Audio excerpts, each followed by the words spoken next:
Buenas tardes.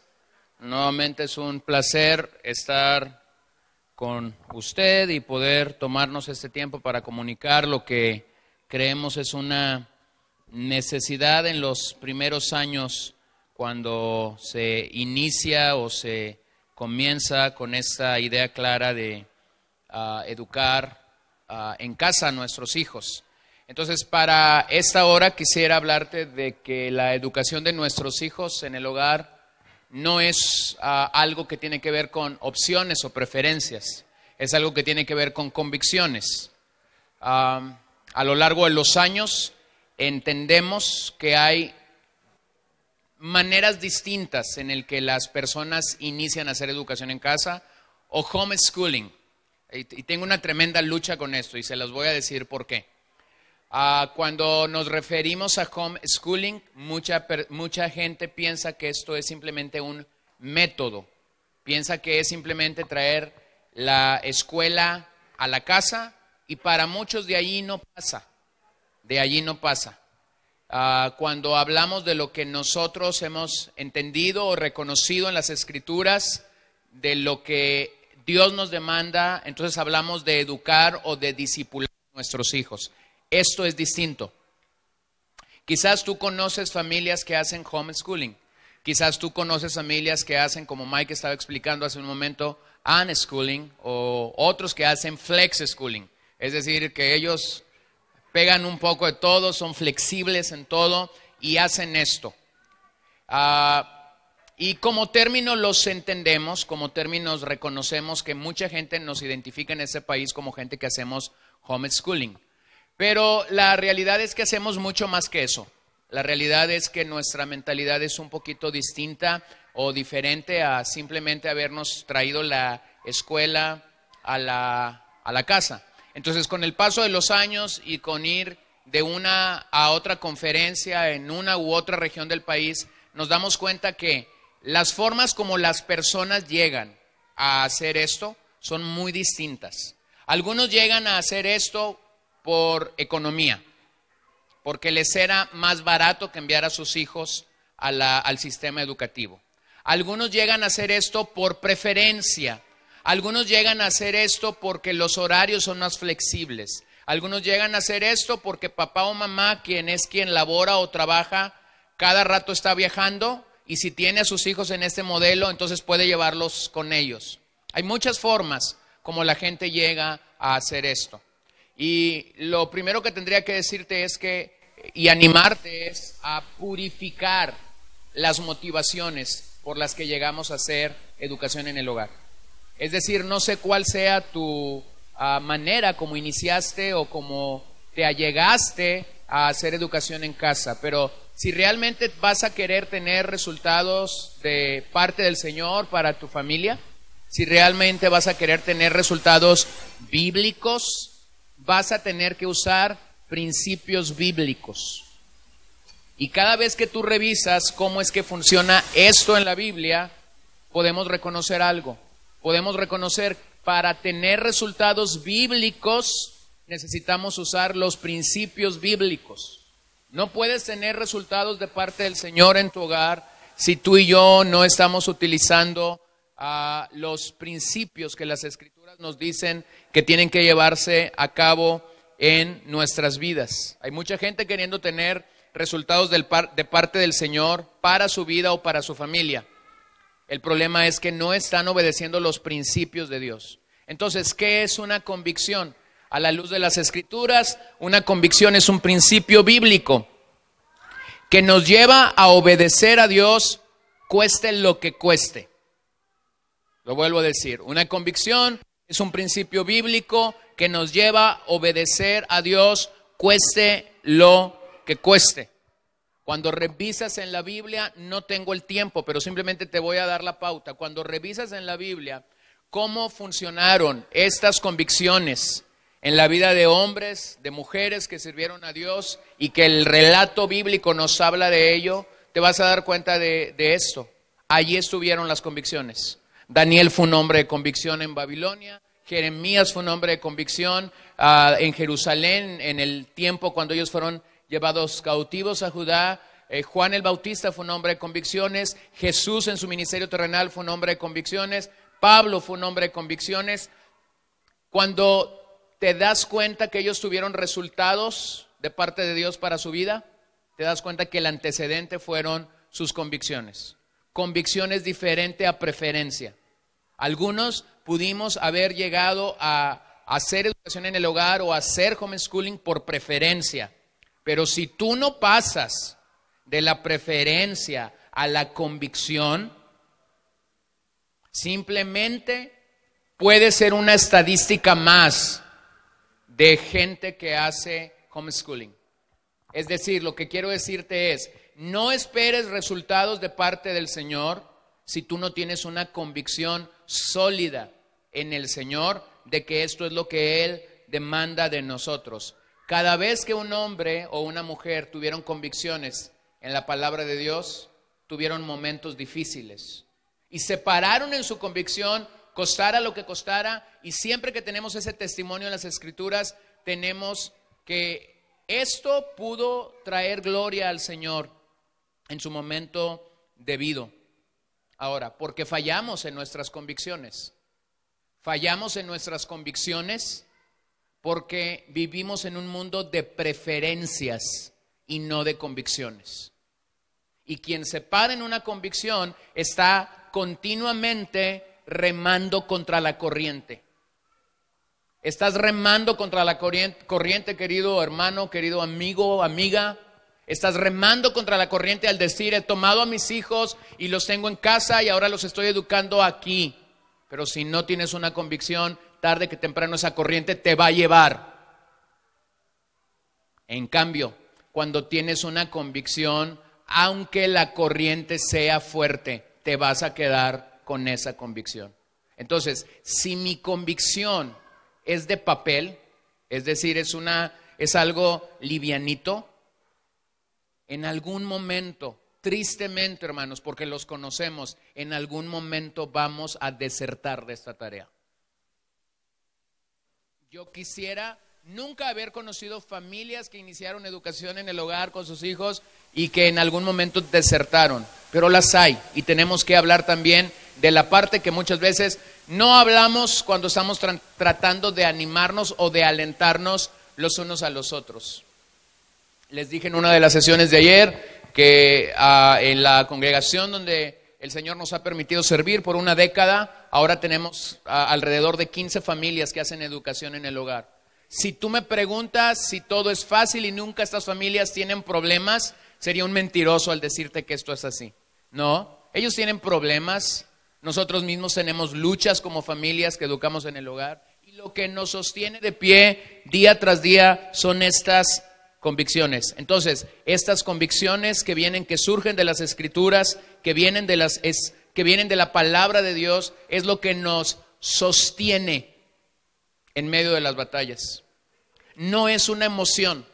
Usted recordará, y no me dejará mentir, en el momento que usted conoció de esto, posiblemente estaba tan emocionado, fuiste y compraste los libros, fuiste y compraste el material que tus hijos iban a tener, o no sé si fuiste de estos más arriesgados que dan un paso extra y comienzan a dedicar toda una habitación en el hogar para hacerla un pequeño salón, y compraste un escritorio y quizás pusiste ahí un pequeño pizarrón, o tuviste que comprar una laptop para tus hijos porque el método que compraste ocupaba videos. No lo sé qué es lo que hayas hecho. Pero lo que yo sí sé es que en algún momento estuvimos sumamente emocionados porque íbamos a empezar esa gran aventura en la vida familiar.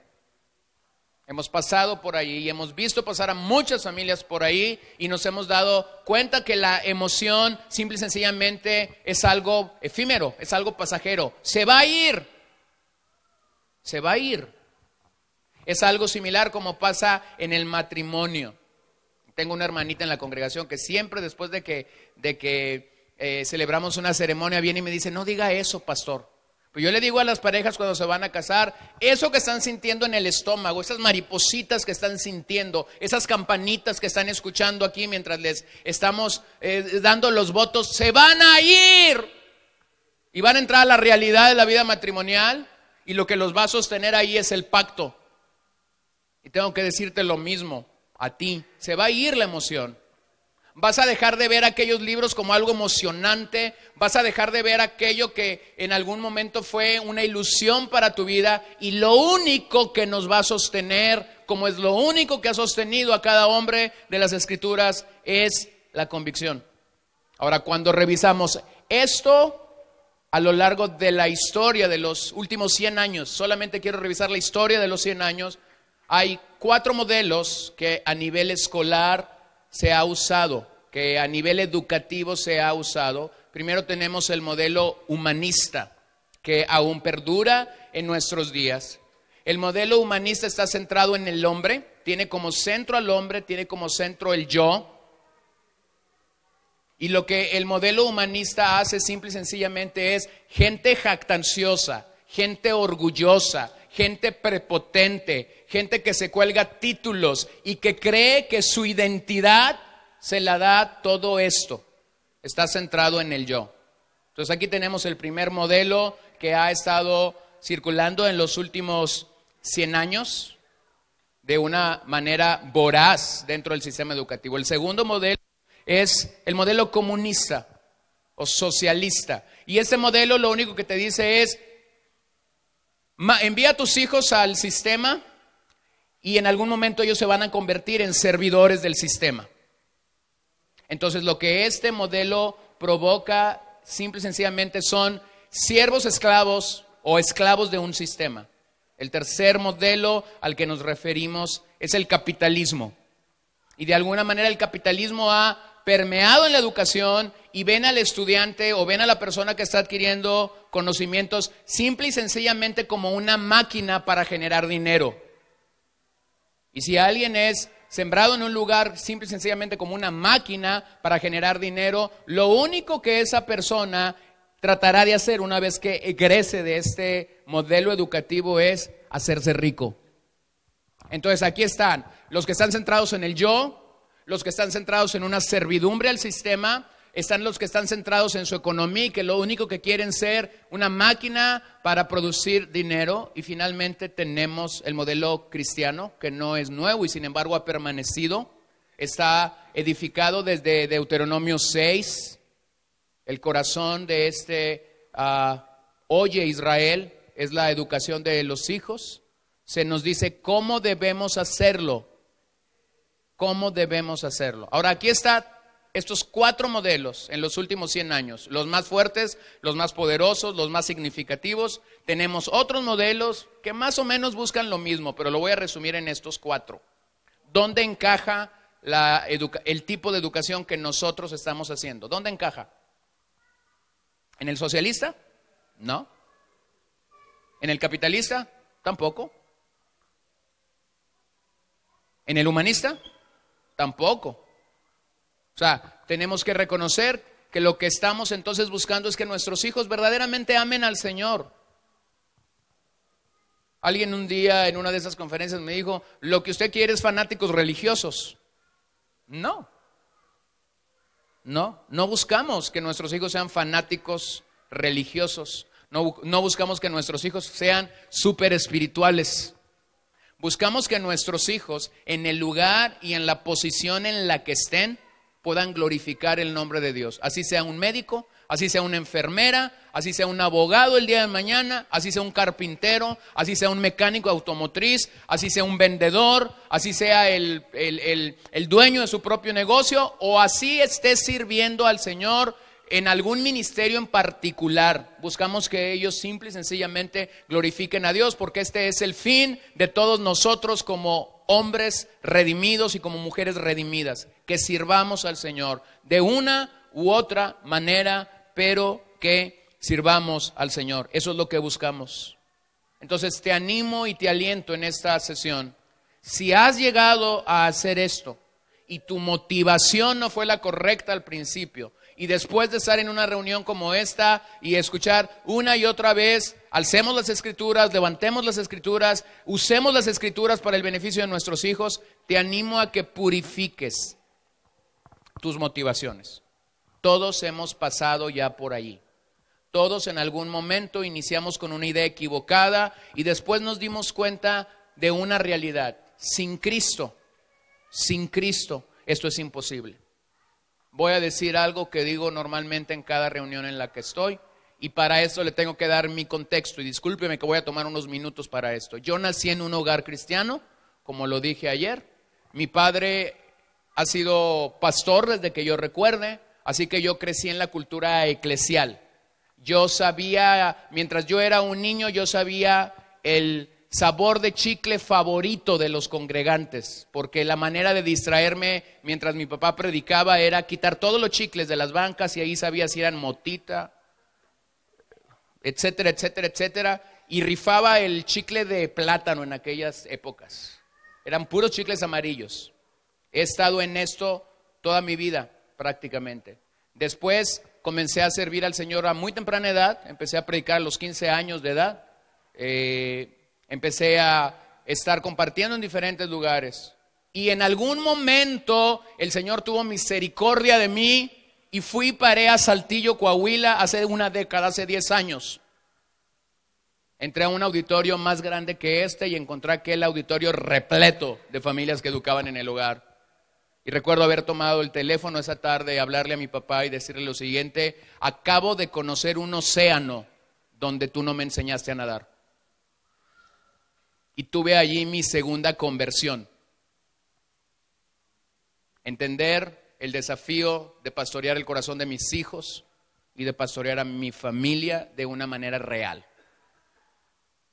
Esta convicción fue perfeccionándose con el paso de los años.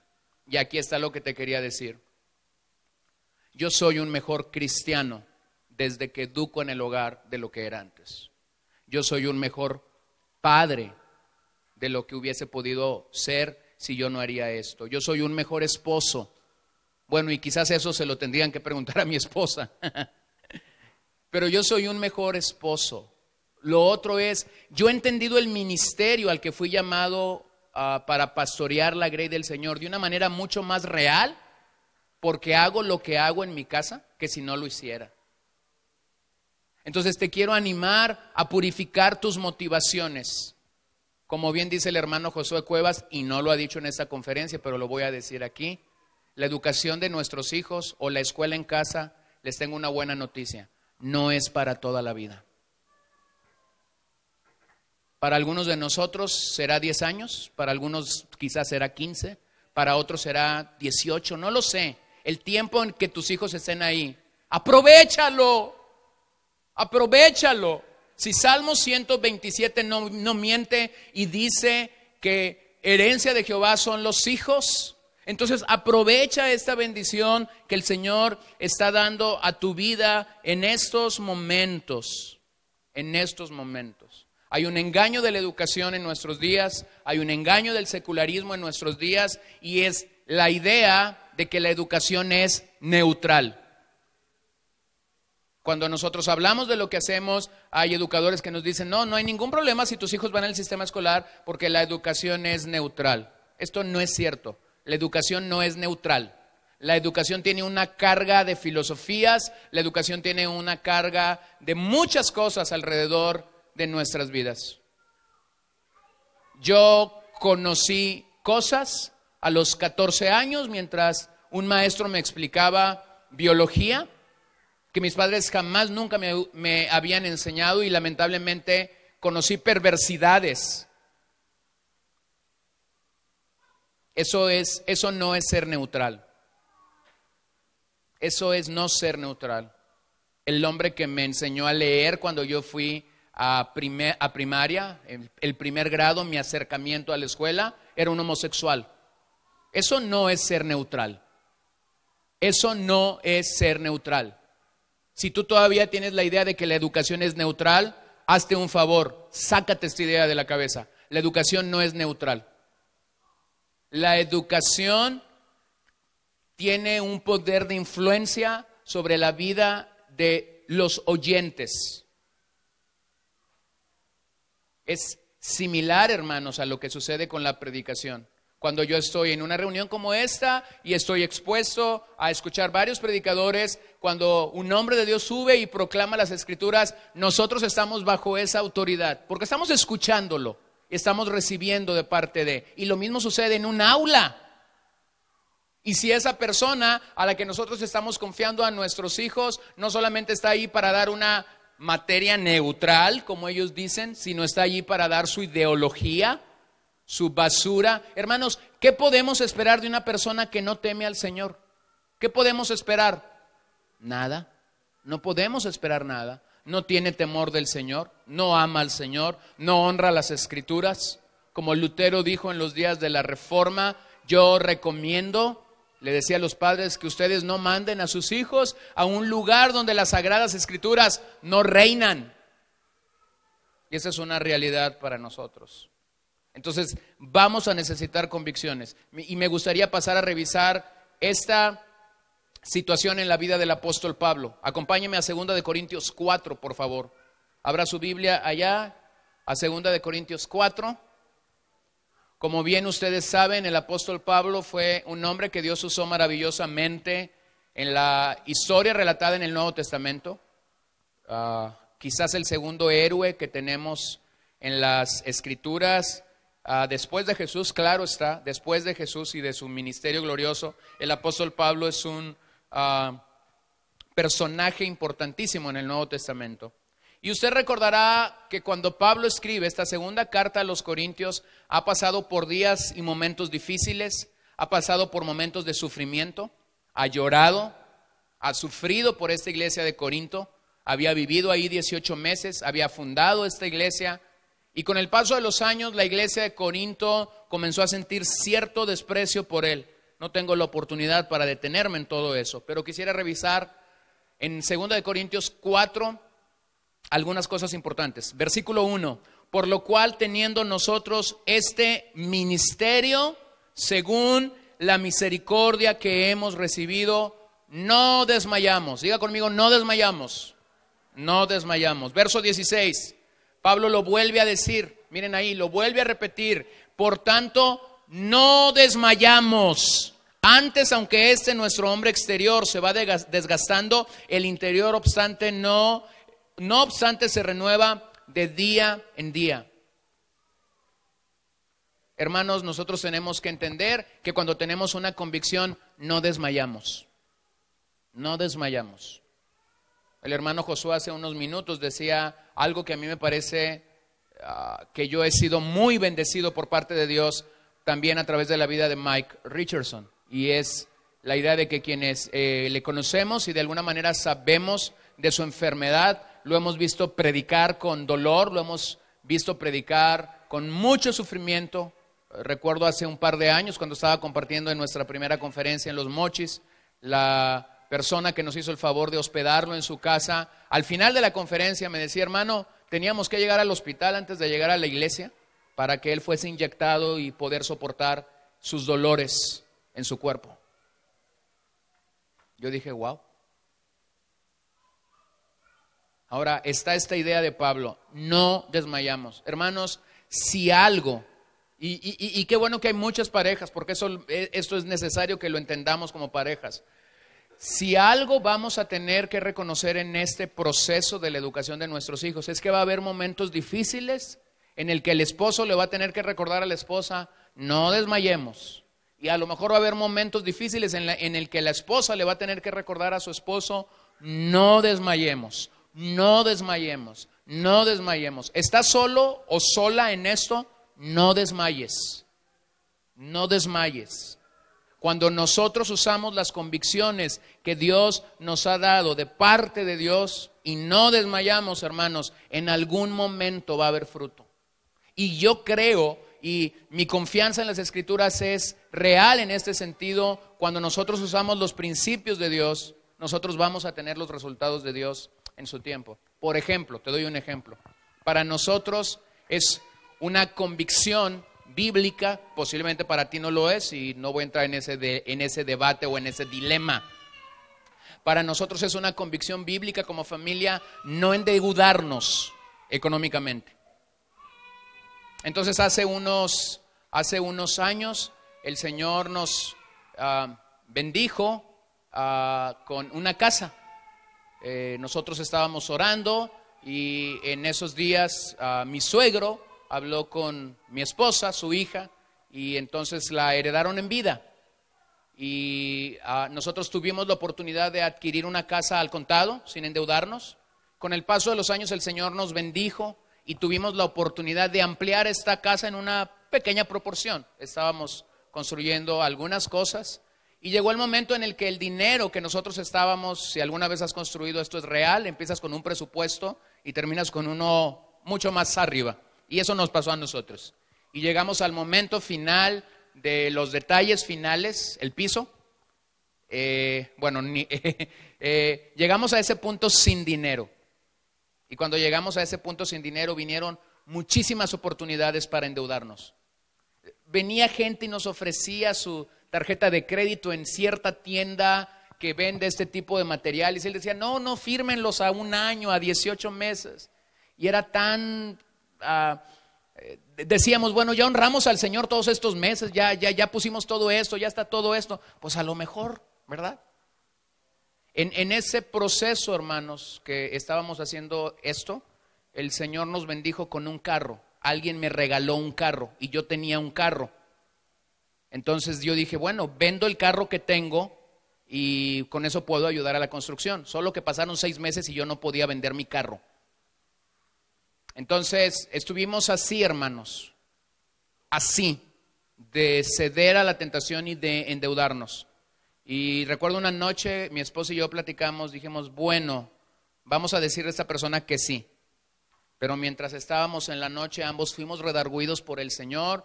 Y en la mañana, cuando amanecimos, yo le dije a mi esposa, no lo vamos a hacer. Vamos a honrar al Señor, no nos vamos a endeudar. Habla por favor por teléfono con esta persona, agradécele y dile que vamos a ir por Dios y no por Él para hacer esto. ¿Qué creen que pasó? Como a las 3 horas alguien llegó a mi casa, tocó el timbre y decía, ¿es suya la camioneta que está en venta? Y ese día lo vendimos.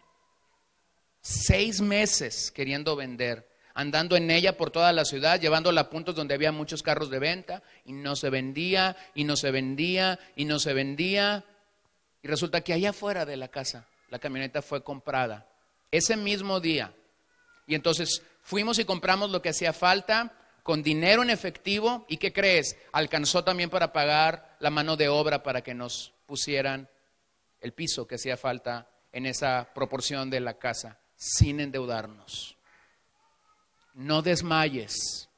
Así son las convicciones. Vas a ser tentado una y otra vez a faltar al Señor. No desmayes. El Señor va a honrar eso de una manera maravillosa en nuestras vidas. Entonces quiero revisar rapidito, porque no tengo mucho tiempo.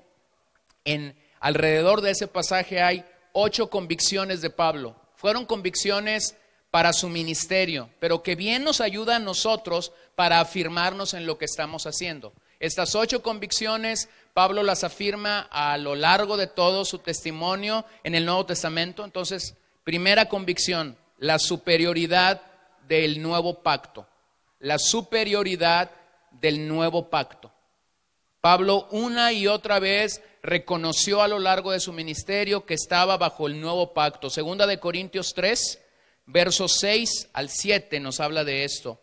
El cual asimismo nos hizo ministros competentes de un nuevo pacto, no de la letra, sino del Espíritu, porque la letra mata, mas el Espíritu vivifica. Y si el ministerio de muerte grabado con letras en piedras fue con gloria, tanto que los hijos de Israel no pudieron fijar la vista en el rostro de Moisés a causa de la gloria de su rostro, en la cual había de perecer. Número 1, somos ministros de un nuevo pacto. Lo que tú y yo estamos haciendo es servir a un nuevo pacto, no de la letra, sino del Espíritu. Un pacto que tiene que ver con la salvación del Señor, con algo inmerecido para nosotros, pero que confiamos que no estamos basados en este pacto por nuestras obras o por la ley, sino que ahora estamos en este pacto que tiene que ver con la gracia de Dios enviando a su Hijo a morir por nosotros en un Calvario. Y entonces ministramos esto. Somos ministros del nuevo pacto, ministros para nuestros hijos, ministro para nuestras esposas y ustedes esposas, ministros para sus esposos de este nuevo pacto. Una y otra vez esto tiene que ser una convicción en mi vida. No siendo pueblo de Dios, el Señor nos amó, nos compró a precio de sangre y ahora somos su pueblo. No mereciendo absolutamente nada, siendo vil pecadores, el Señor tuvo compasión, tuvo misericordia de nosotros. Hermanos, esto es una convicción, no es una preferencia. Nadie que llegue al Señor y que crea que es por preferencia permanece. El Señor nos rescata, el Señor nos salva, el Señor nos alienta, el Señor nos rescata del pecado, el Señor nos justifica, el Señor nos está santificando y finalmente un día nos glorificará con Él en el cielo. Eso es una convicción para nosotros como creyentes. Lo segundo que Pablo nos dice en el capítulo 4, verso 1, es que el ministerio es una misericordia.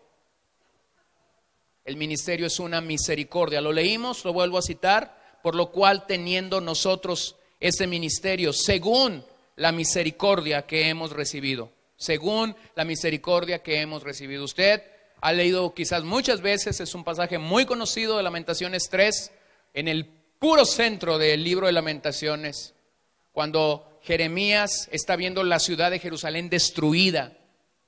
La gente ha sido llevada cautiva a Babilonia y él se ha quedado allí, en esta destrucción. ¿Podrías imaginar el dolor de un hombre que ha conocido la gloria de Jerusalén? De un profeta que ha estado fielmente en el ministerio diciendo, obedezcan al Señor, regresen al Señor, vuelvan al Señor. De hecho, lo conocemos como el profeta llorón. Es este hombre que el Señor le daba una palabra tremenda para la nación y Jeremías se paraba y le decía, Señor, no me van a escuchar. Y el Señor le decía, ve Jeremías, ve. Si nosotros hubiésemos sido Jeremías, muchos de nosotros no hubiésemos sido. Sin embargo, este hombre iba. Hermanos, el ministerio es una misericordia de parte de Dios. No solamente nos hizo ministros del nuevo pacto, no solamente nos lavó con su sangre, sino que específicamente nos llamó a ser ministros de diferente manera. Si lo vemos en el aspecto familiar, te llamó a ti a ser la persona que discipula a tus hijos, el maestro, el pastor, como lo quieras ver. Pero esto es una misericordia de parte de Dios para nuestras vidas. O sea, no siendo nada, hermanos, no siendo nada.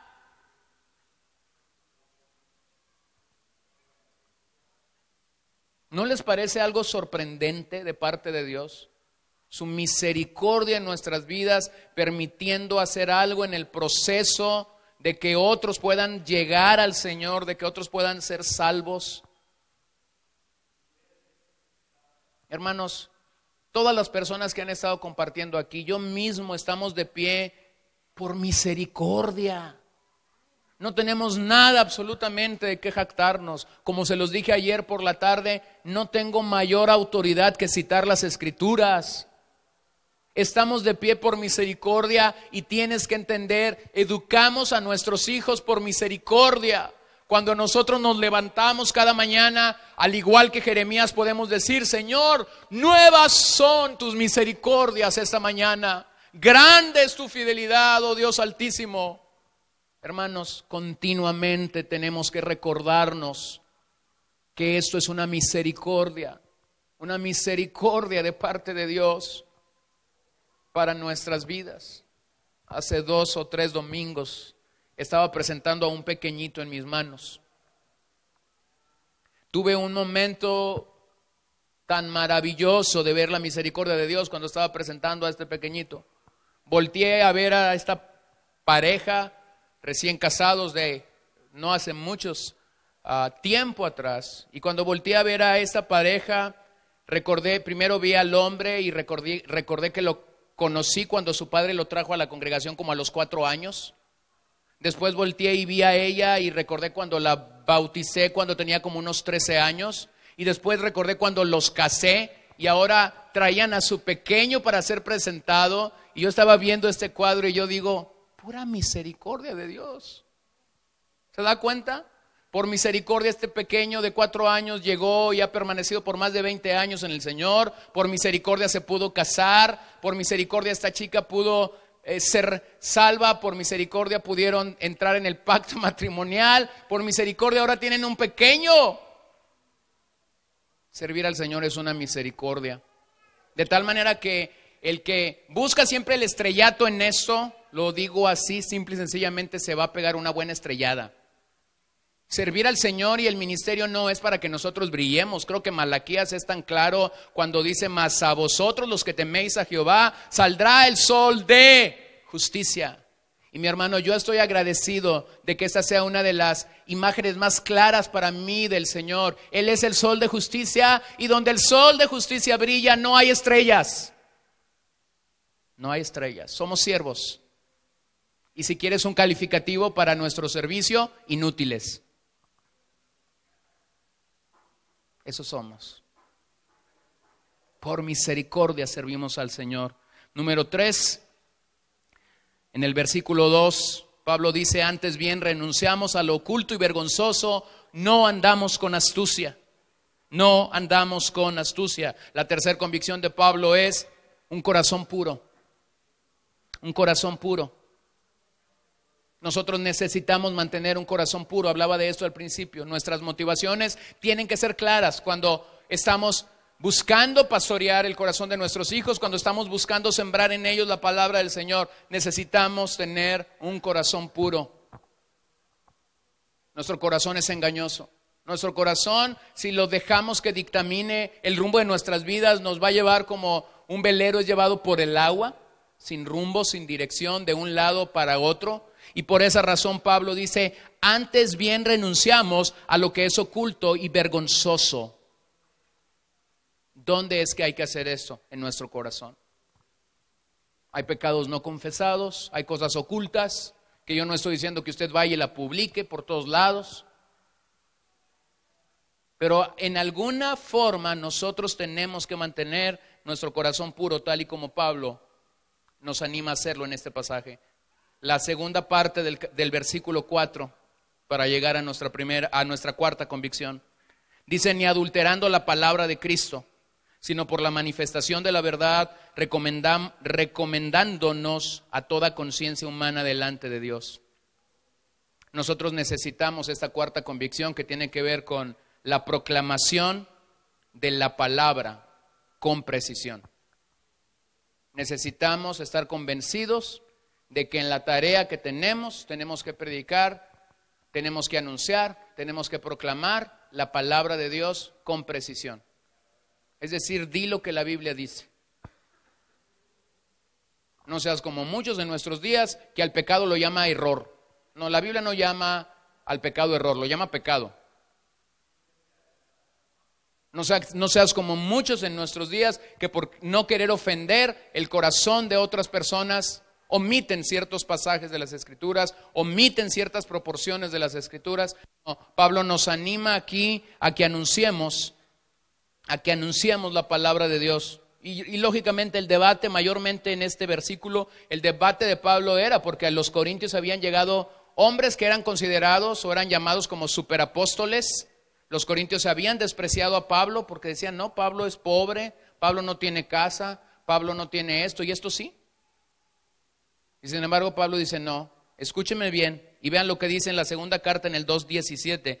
Pues no somos como muchos, dice Pablo, que medran falsificando la palabra de Dios, sino que con sinceridad, como de parte de Dios y delante de Dios, hablamos de Cristo. Como de parte de Dios y delante de Dios, hablamos de Cristo. Hablamos de Cristo. 2 Corintios 2:17. Hermanos, nosotros tenemos que reconocer que esto ha de ser una convicción en nuestras vidas y vamos a permanecer educando a nuestros hijos, caminando en el proceso como familia de ver la gloria de Dios. Vamos a necesitar la palabra.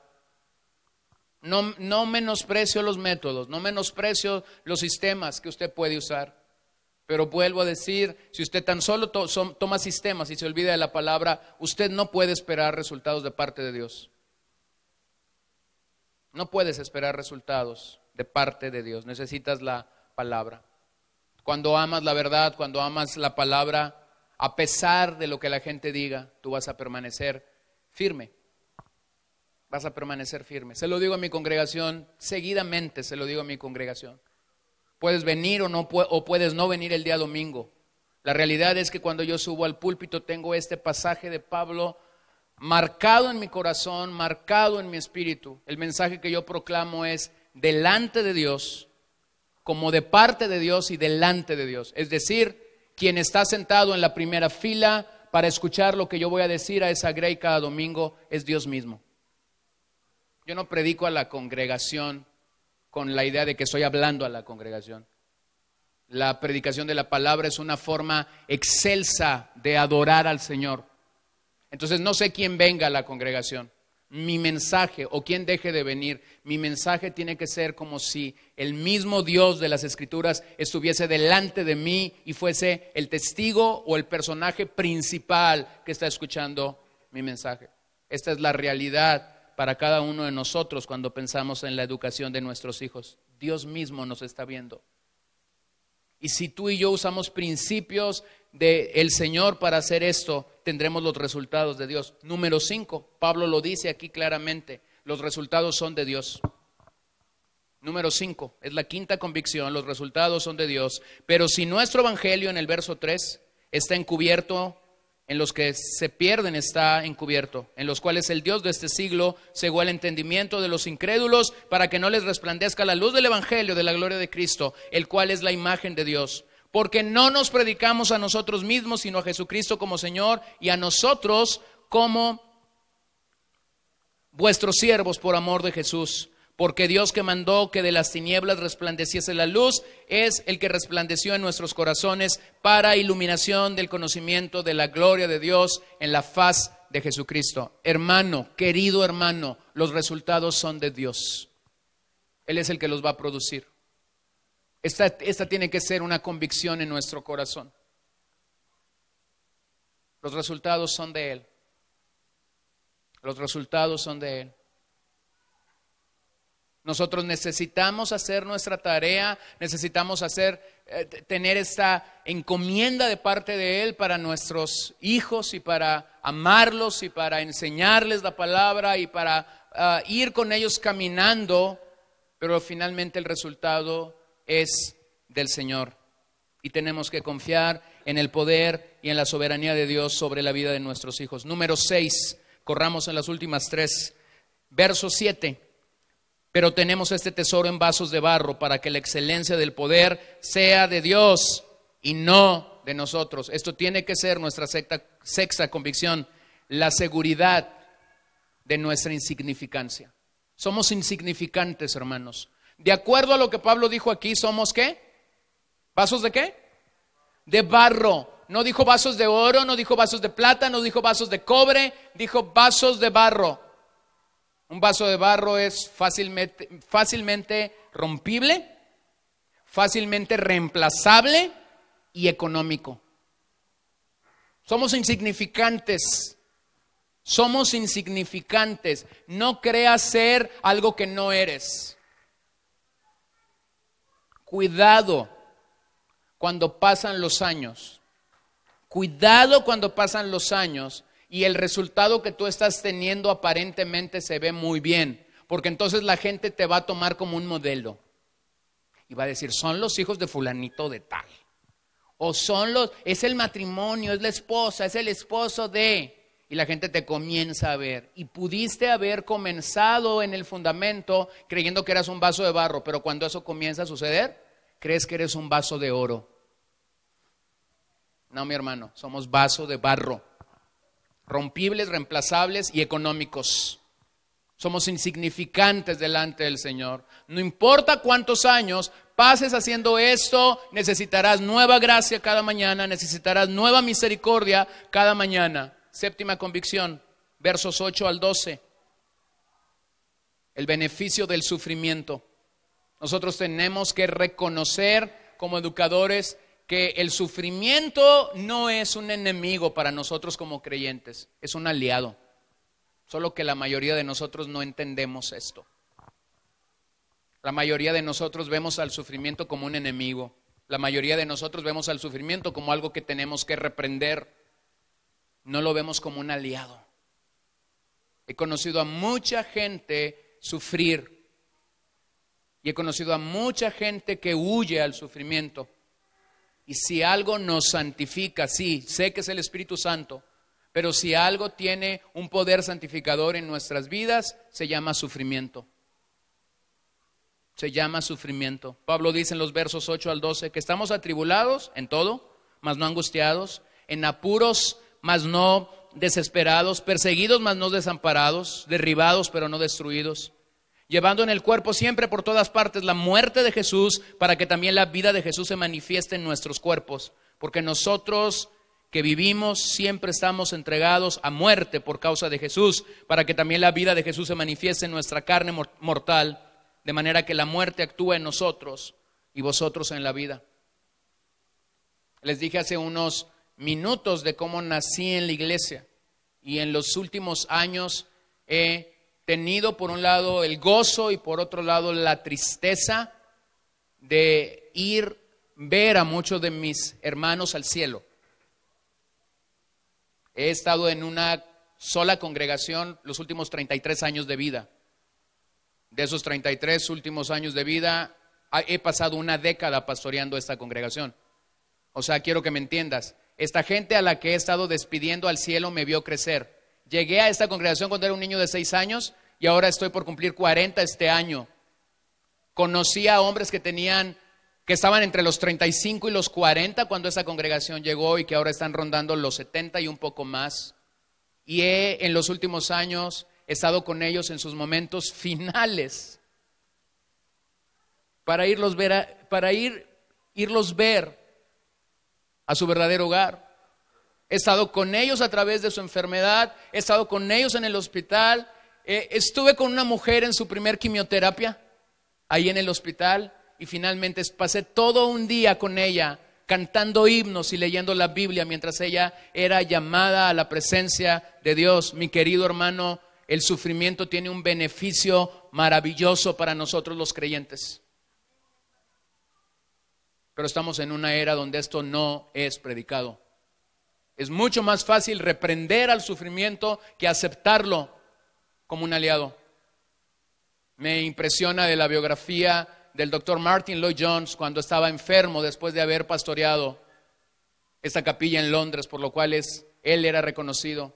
Y por los últimos años que estuvo padeciendo la enfermedad, la gente venía y oraba por él y decía: Señor, líbralo, ayúdalo. Y él decía: están orando mal. Están orando mal, déjenme ir, pidan a Dios que tenga de mí misericordia, porque si ustedes conocieran el cielo, estarían orando por mí para que fuera al cielo. Esto tiene que ser una convicción en nuestras vidas. Mientras pasamos más tiempo en esta tierra, aunque nuestro hombre interior se va renovando, el paso de los años deja una huella sobre nuestra piel, sobre nuestra estatura, sobre nuestro cabello, sobre nuestra apariencia. Y sin embargo tenemos esta maravillosa promesa, estamos caminando rumbo a casa. Número 8, Pablo termina hablando de esto, la mirada en la gloria eterna. Obsérvenlo en los versos 13 al 14. Pero teniendo el mismo espíritu de fe, conforme a lo que está escrito, creí, por lo cual hablé. Nosotros también creemos, por lo cual también hablamos, sabiendo que el que resucitó al Señor Jesús, a nosotros nos resucitará con Jesús y nos presentará juntamente con vosotros. La convicción de Pablo era clara: si muero, resucitaré. El peso de lo eterno era sumamente mayor que lo temporal. Pablo nos muestra un camino mucho mejor para los que deseamos servir al Señor.